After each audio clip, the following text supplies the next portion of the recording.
I'm Matt Golden. I'm Tyler St. Clair, and you're rocking with Press Play Live. So, you found Jesus. When did you guys, like real quick, let's talk about when y'all found Jesus. When did you find Jesus for yourself? I found Jesus when I was hopeless at the age of 19. My life goal at the age of 19 was to have as much sex and get as much money as possible.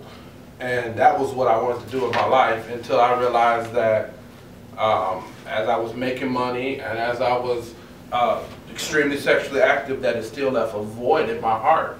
And I was extremely depressed. I was suicidal. I still have my suicide notes. I lost all hope in living because all the things that I chased, I acquired them to some degree, and it just led me deeper and deeper and deeper into a depression.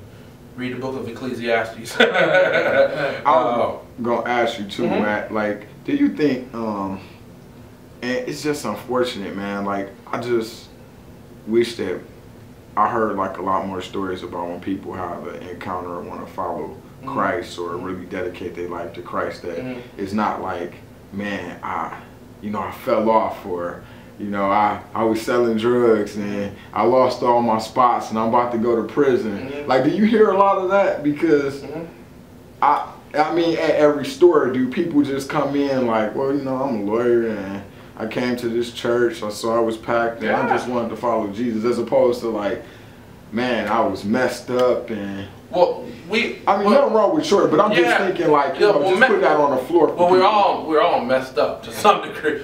We're all messed up. But I mean, there are like my 9-year-old.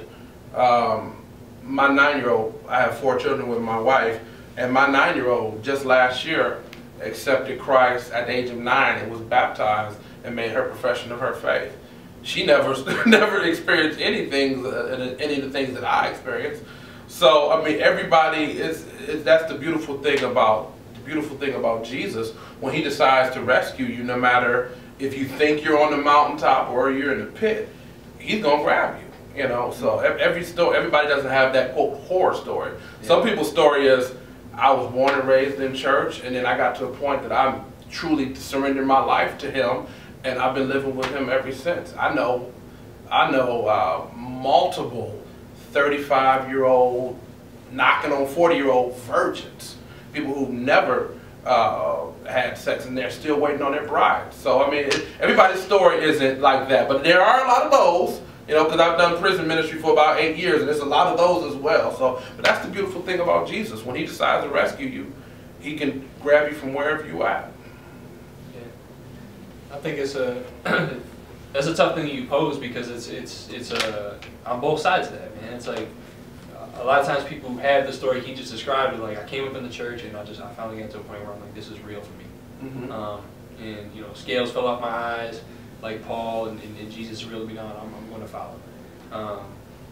My life is dedicated to this. And then you have the horror stories, like you say, and like so the person on that side of the fence looks at the person with the horror story of coming to the end of their rope, kind of like, is mine real? Because I didn't have that. I don't think, and the person who has the horror story is just kind of like, well, whatever, I'm in, and I don't really know how to interact with them.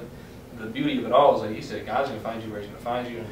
Jesus is going to rescue you from whatever pit you're in, and we're all slaves to sin. Like sin is in all of us. We all have to be rescued from that. That's not something that, whatever your flavor is, whatever you did, whether it was in your identity as being a good kid, and following all the rules and getting straight A's, that's idolatry. Your identity is not in the fact that you're Imago Dei, created in the image of God.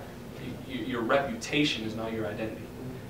Or if you are in the gutter and everything's going wrong, whether you're womanizing, cheating on your girlfriend, selfish ambition, and everything is just all about getting a buck, you need to be saved from that, man. You need those things redeemed. So Christ is Lord over all of that. So. Yeah, we need to be able to celebrate everybody's story, and then watch. Much like we talk about, is the pastor pastoring his people? Is that profession of faith real?